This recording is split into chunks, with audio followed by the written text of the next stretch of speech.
Olá, começa agora mais uma edição do programa Avicultura e Suinocultura. E por aqui você fica muito bem informado sobre todas as novidades desse setor. E hoje nós vamos falar sobre a nova regra determinada e válida a partir de março, onde o registro de validade dos ovos deve estar visivelmente identificado nas cascas.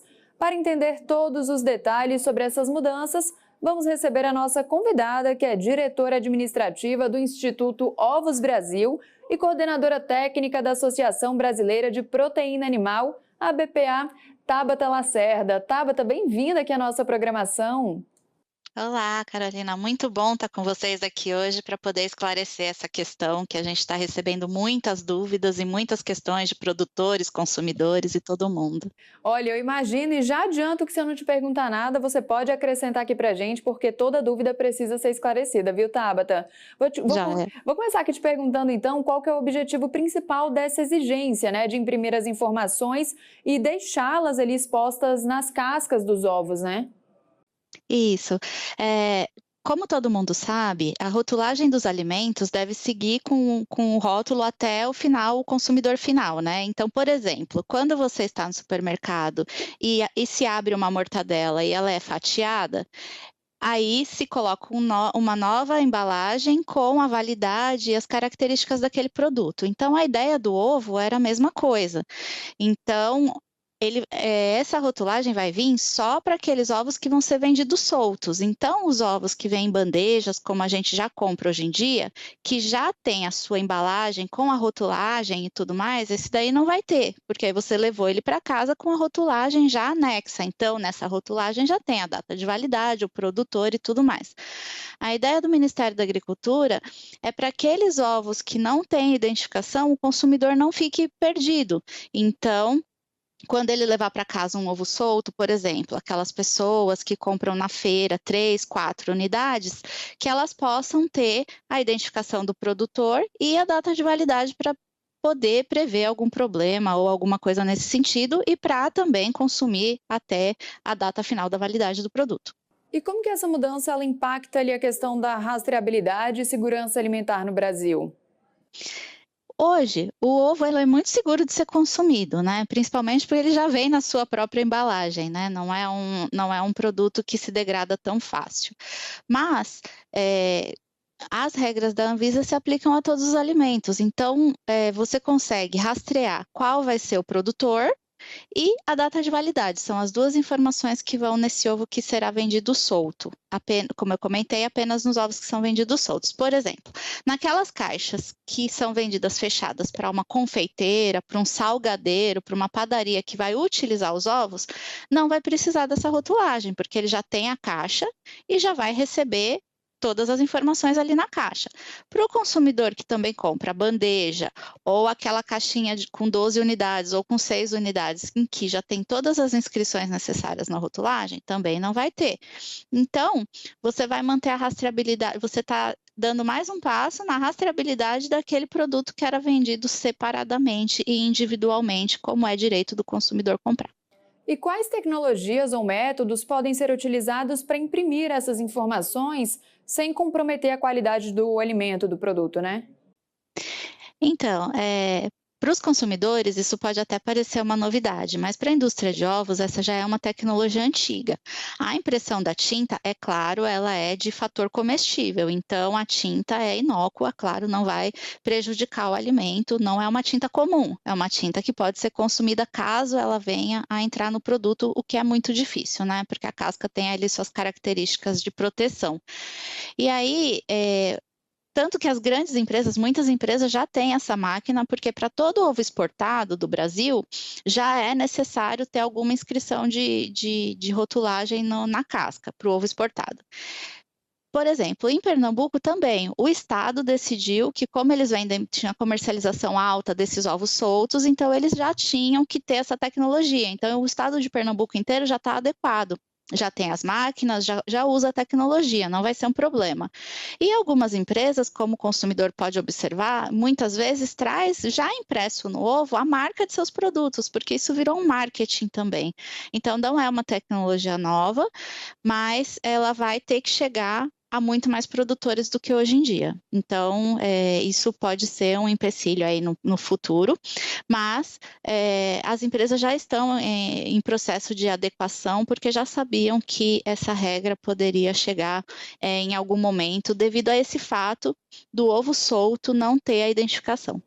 E Tabata, como que essa nova norma se alinha com os padrões internacionais de rotulagem de ovos? É muito similar. Se você já tem uma rotulagem primária, quando a gente fala embalagem primária, é aquela que entra em contato direto com o produto. Então, a gente está falando daquela bandejinha, geralmente verde ou cinza, que tem aquele filme plástico por cima e que traz um rótulo. Ou aquelas caixas plásticas que você abre a tampinha, né? E aquelas caixas de polpa também, que são amarelas, verde, rosa, que você também já tem tudo no rótulo. Então, isso já é aplicado no mundo. Por que o Brasil tem que mandar para o comércio internacional com a identificação individual? Porque eles vão em caixas e lá na utilização, as caixas vão ser abertas e vai se perder a rastreabilidade. Então, a ideia é como você mesma comentou no começo, é sempre manter a rastreabilidade. Então, nos outros países também acontece da mesma forma. Embalagens fechadas que já trazem as informações, elas são ok para comercialização. E em vários países, aqueles ovos que são vendidos soltos precisam de alguma identificação. Tabata, e você falou aí durante uma resposta que para nós, consumidores, pode até parecer uma novidade, mas que para vocês já estão habituados, né? Então, para vocês do setor não seria tão novo assim. Queria te perguntar quais os desafios que os produtores enfrentam para se adaptar a essa nova exigência, se de fato está sendo, né, um desafio para eles, ou se eles já estavam habituados e só seguiram as normas recomendadas. Infelizmente, o produtor que pode vir a ter mais problemas são os produtores menores. Nós vamos rastrear essas informações porque até agora, nós estamos discutindo setorialmente, né, como seria a aplicação da regra, discutindo com o Ministério da Agricultura, colocando todas as questões técnicas, vamos dizer assim.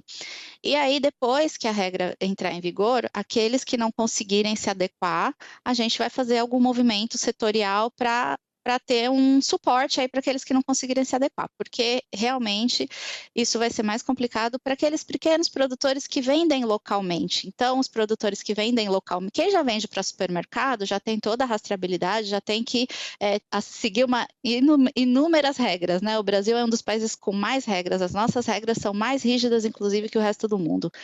Mas aqueles produtores pequenos que vendem localmente podem ter algum nível de dificuldade para se adaptar. Para isso, nós temos associados à BPA as associações estaduais, que seria assim, a BPA e o Instituto Ovos Brasil são associações nacionais e nós temos as associações estaduais que vão dar suporte também para esses produtores um pouco menores que podem ter alguma dificuldade, por exemplo, com financiamento. Para quem não tem a máquina, vai ter que adquirir a máquina, né? As empresas que vendem máquinas já estão aí fazendo seus contatos e já estão havendo negociações, mas, por exemplo, não há uma linha de crédito específica para essa adequação. Então, se nós sentirmos que vai haver uma necessidade de melhorar esse aspecto com relação aos produtores menores, nós também vamos dar suporte aí como as associações fazem com todos os assuntos aí que são novidades regulatórias no nosso setor. Então, os pequenos produtores podem ser mais impactados aí com essas mudanças, mas vocês vão trazer todo esse suporte aí quando necessário, né? Sim. Possivelmente eles vão ser mais impactados, porque também são produções menores, em instalações menores, então vai exigir uma reforma, porque imagina, você tem uma linha de produção e você vai inserir uma máquina nova ali no seu processo. Então, sim, eles podem ter alguma dificuldade, principalmente financeira e de reforma física dos estabelecimentos, porque hoje todo estabelecimento que é produtor de produtos de origem animal, ele tem um croquis de como funciona toda a sua produção, que é depositado ali para conhecimento do Ministério da Agricultura e ele é aprovado. Então, quando você vai mudar qualquer coisa no seu processo, uma modernização, qualquer coisa nesse sentido, você requer uma reforma e uma nova aprovação. Então, esses são possivelmente os maiores empecilhos. Por outro lado, né, nunca é 100% da produção que é vendida em ovos soltos. Em geral, você tem um share, né, uma pequena parte que é vendido rotulado, você tem bandejas de 6, bandejas de 12, bandejas de 30 e o ovo solto e as caixas. Em geral, eles têm toda essa questão. Então, até a adequação, a nossa sugestão é que eles procurem colocar a sua produção nas outras embalagens até que consigam se adequar para poder vender com as caixas com o ovo individualmente identificado. Tabata, e qual será o custo adicional para que os produtores implementem essa exigência? Tem uma média aí?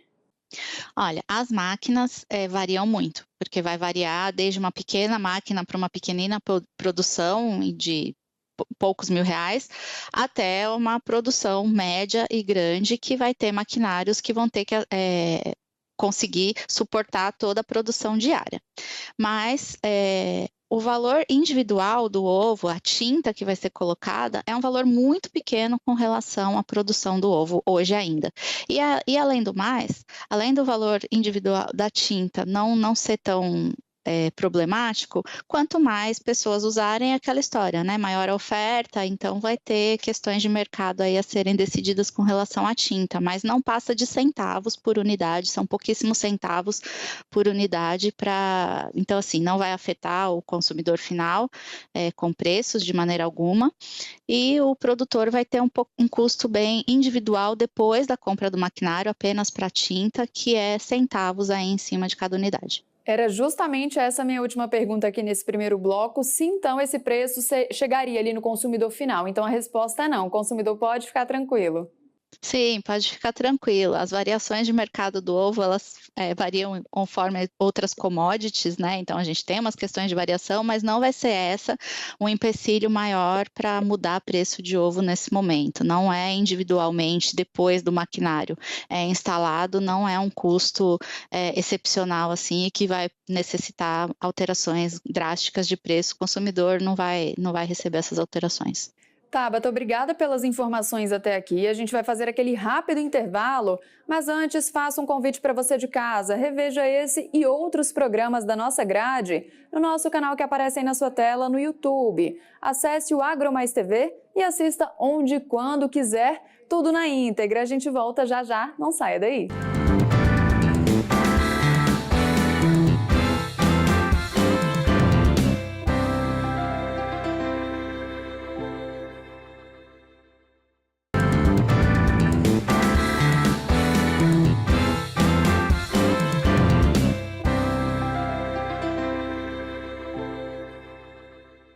Estamos de volta com o nosso programa Avicultura e Suinocultura e hoje nós estamos falando sobre a nova regra determinada e válida a partir de março, onde o registro de validade dos ovos deve estar visivelmente identificado ali nas cascas.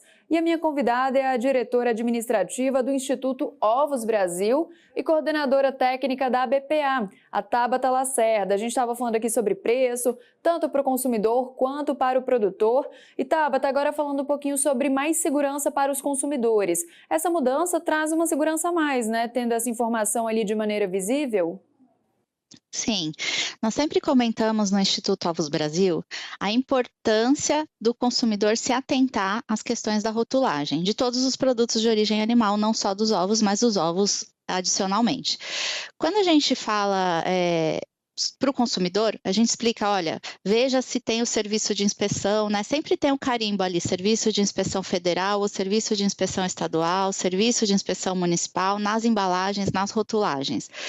Então, esse aspecto do consumo de produtos de origem animal é sempre muito importante. São produtos perecíveis, assim como outros, então, mas que podem causar problemas se ele tiver passado da data de validade ou se ele tiver sido armazenado de forma incorreta. Então, sim, traz mais uma segurança e traz uma informação adicional que o consumidor antes não tinha. Então, agora ele sabe. Por exemplo, porque são dois os aspectos que vão vir na casca, que é a data de validade e o número do produtor. Se ele tiver um problema, agora ele tem a que recorrer, mesmo que ele compre o ovo individualmente. Ainda, num país como o nosso, nós temos bastante comercialização de 3, 4 ovos em pequenos estabelecimentos. Isso acontece bastante devido à questão econômica que passa o Brasil. Então, Agora, esse consumidor que pega ali 3, 4 ovos vai seguir para casa dele com a informação tanto da validade quanto do produtor que produziu aquele ovo. Então, se ele precisar falar com o produtor, ligar num saque, num serviço, ele consegue digitar ali rapidinho no Google o número ali do produtor e localizar a granja em que foi produzida aquele produto. E essa mudança ela pode criar novas tecnologias ou inovação para o setor?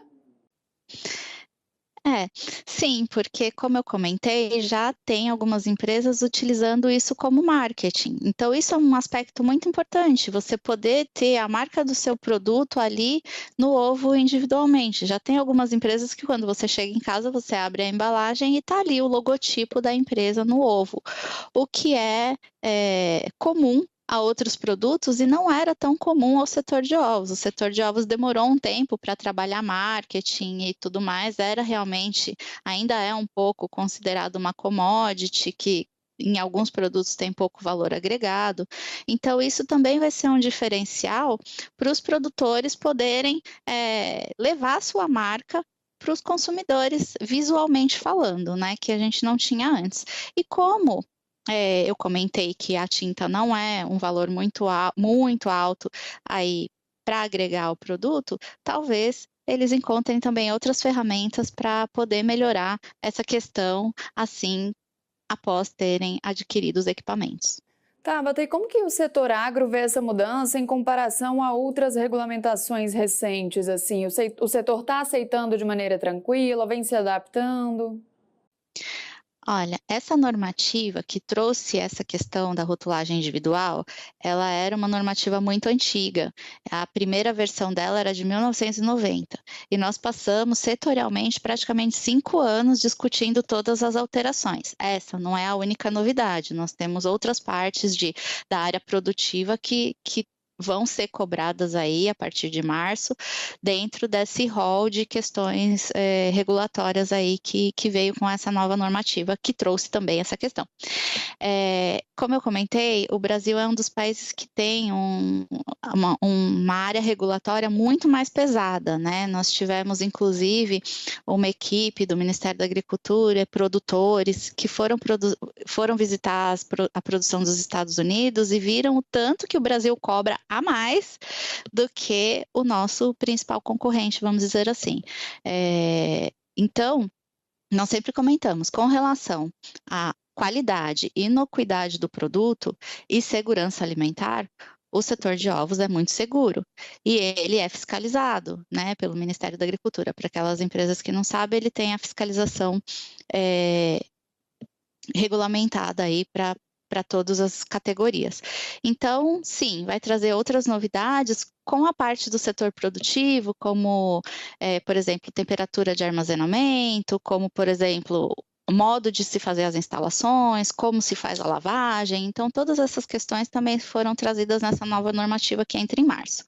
A questão aqui é que algumas coisas já estavam em processo, elas já tinham sido publicadas e já estavam sendo exigidas, mas essa da rotulagem realmente é uma novidade, do rol que vai ter que ser atendido, é uma das que foi mais discutida também, porque exige a compra de equipamentos, reforma e ampliação do estabelecimento e um custo adicional aí ao produtor.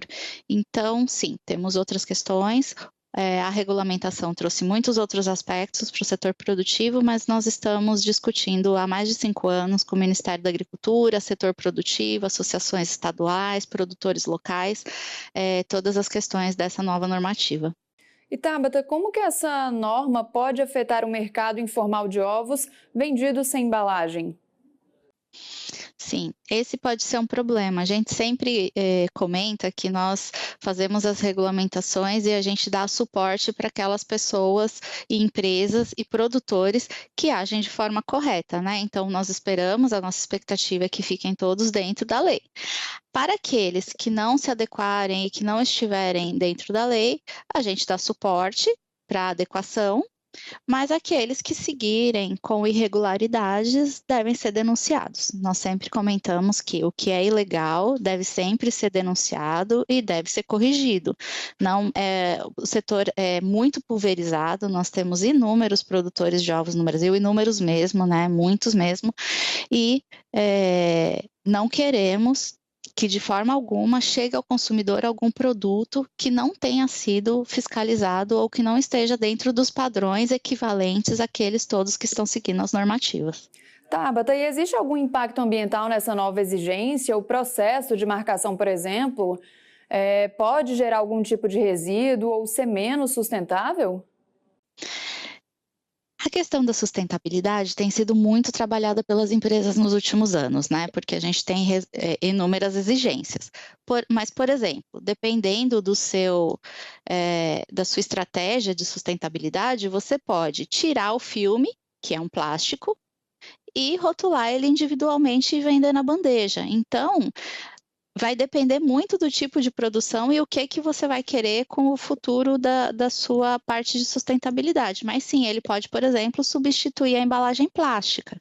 Se ele for vendido individualmente em grandes embalagens, ele também requer menos embalagens, que é o que se espera aí na parte de sustentabilidade, que as embalagens têm um peso grande aí na questão da logística reversa, por exemplo, né? A lei de logística reversa que fala que as empresas têm que devolver reciclada parte das embalagens que elas colocam no mercado consumidor. Então, sim, a empresa pode usar isso como estratégia para redução de embalagem, por exemplo, ou ela pode ir pelo outro lado, né? Falar, olha, vamos embalar todos os ovos e seguir da melhor forma sem vender individualmente. Então, vai depender o que as empresas entenderem como estratégico. Hoje, por exemplo, aqui em São Paulo, eu moro em São Paulo, os grandes mercados de classe A, eles já têm aquelas ovos vendidos soltos com esse intuito de ter menos embalagens. Então, a pessoa escolhe os ovos, coloca ali no seu saquinho de papel e leva para casa 7, 8 ovos num saquinho de papel. Ela não precisa levar a bandeja, nem o filme plástico que vai por cima, ela pode fazer essa escolha. Então, entendemos que é possível que muitas empresas migrem para esses sistemas em que você tenha menos embalagens até o consumidor final. E em relação à exportação, isso impacta em alguma coisa? Não, para exportação não. Hoje a gente já tem a identificação individual de todo o ovo exportado. Isso já era uma exigência dos mercados que a gente atende, e então ele já saía com essa identificação, porque ele vai em caixas, né? Ele não vai na embalagem primária. Maravilha! E Tabata, existe alguma inovação tecnológica sendo desenvolvida para facilitar a implementação dessa regra? Como ela entrou agora e está tendo uma corrida e a gente sabe, né, está tendo uma procura pelas máquinas já existentes, as empresas já tinham muitas delas já tinham a tecnologia, a gente acredita que sim, que é possível que haja um desenvolvimento do mercado assim que a regra entrar em vigor. O Brasil às vezes é meio difícil nisso, né, espera São Tomé, né, vamos ver para crer. Então, eles estavam realmente esperando que fosse o marco regulatório atingido, né? Dia 10 de março, agora, esse marco regulatório realmente vai ser atingido, e aí eu acredito que sim, que vamos ter inovações em breve. Tabata, e tem alguma penalidade para quem, por exemplo, a partir do dia 10, não está seguindo essas normas? Como é que funciona essa fiscalização? Sim, vai haver penalidades, como a gente tem ali pelo nosso regulamento de inspeção de produtos de origem animal, e pela Anvisa, que são a dupla fiscalização, né? A Anvisa fiscaliza ali o que já está direto no consumidor, e o DIPOA, o Departamento de Produtos de Origem Animal, ele fiscaliza o produtor, e aí eles vão entrar naquele rol de penalidades de rotulagem que é indevida. Maravilha, Tabata, só para a gente então finalizar aqui essa nossa edição, estamos caminhando para o final do nosso bate-papo. Reforça para a gente a importância do produtor seguir essas orientações, essas normas, tanto para o produtor quanto para o consumidor, e também esse suporte que vocês estão dispostos aí para quem tem alguma dificuldade nesse caminho de processo, né? Isso. Então, é assim, a partir do dia 10 de março, todo ovo que não tenha embalagem primária ou a caixa falando proibida a venda fracionada, todo ovo que é vendido solto, individualmente, vai ter que ter as inscrições de data de validade e número do registro do produtor na sua casca de ovo. Para aquelas empresas que não conseguirem se adequar até o período correto, tiverem dificuldades, precisarem de atendimento, a BPA e o Instituto Ovos Brasil, assim como as suas associações estaduais, vão estar à disposição para receber as dúvidas e questionamentos. A gente já está à disposição, mas a partir da entrada em vigor estaremos mais aí disponíveis para essa questão. Para o consumidor, se atentem sempre com a parte de rotulagem, a data de validade dos produtos, observem no ponto de venda como está sendo feito o armazenamento, observem se as embalagens que estão sendo disponibilizadas estão limpas, secas e sem nenhum problema. Então, ficam as dicas e qualquer dúvida a gente está à disposição, tanto a Associação Brasileira de Proteína Animal quanto o Instituto Ovos Brasil para dúvidas de produtores e de consumidores. Estamos disponíveis para os dois. Maravilha, Tabata, muito obrigada pela sua participação, pela disponibilidade, esclareceu tudo aqui pra gente. Qualquer novidade também, as portas estão abertas para que você possa vir aqui e conversar mais com a gente, viu? Obrigadão. Eu que agradeço o convite e sim, a gente estava com muitas perguntas, então agradeço demais esse espaço que você deu para a gente esclarecer essas questões.